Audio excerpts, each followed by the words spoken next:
त्याला प्रेमाने जवळ घेतो, त्याला गोंजारतोय आणि आपला म्हणून मानतो। पण तुमच्यात मस्ती आली तर ती मस्ती जिरवण्याचं पण आम्ही निश्चितपणानं ठरवून करतो। आणि म्हणून कोणीही कोणाच्या पाठिंब्याने थोडं शिरजोर झालं तर अंगात मस्ती आणू नये अशी माझी प्रामाणिकपणानं सांगायची। आणि म्हणून आपल्याला या सर्व गोष्टी नीट करायच्या आहे। आजकाल काय लोक दादागिरी करतात, दंडी बोलतात।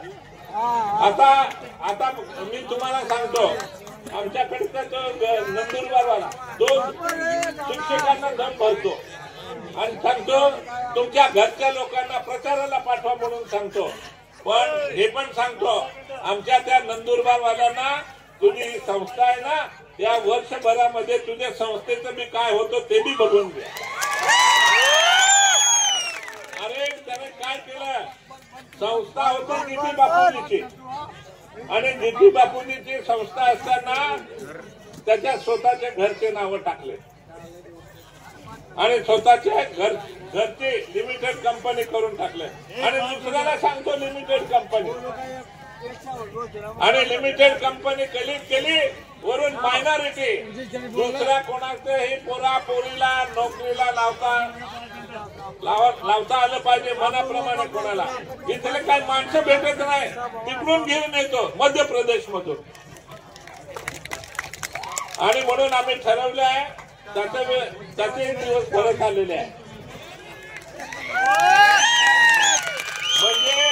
आणि त्याच्यामुळे कोणालाही येतात ते आणि सांगतात इलेक्शन आलं तुझ्या पोराला लावतो माझ्या बरोबर राहा। म्हणजे असे इलेक्शन मध्ये किती पोरं लागतात आणि इलेक्शन संपलं तर चालले जातात। मी तुम्हाला एक अशा राजकारणामध्ये गमती बऱ्याच बघितल्या।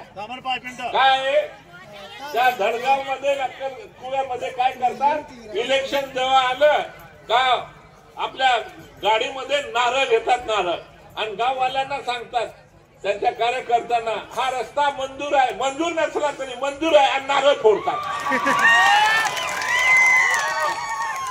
दुसरं अजून अंगणवाडीची जाहिरात येते, त्या जाहिरातीच्या ऑर्डरी देतात। एकाच गावामध्ये 3-3, 4-4 ऑर्डरी देतात। म्हणजे गावामधले जे चांगले असतात तुन बाईले ऑर्डर दिसू, तुन पोरले ऑर्डर दिसू, ऑर्डर देतात, नकली ऑर्डर, नकली। आणि इलेक्शन मध्ये देऊन टाकायचं, इलेक्शन संपलं अरे सरकारने रद्द करून टाकलं म्हणायचं सरकार। तर हे अशी करणारी मंडळी आहे, या सर्वांना आपल्याला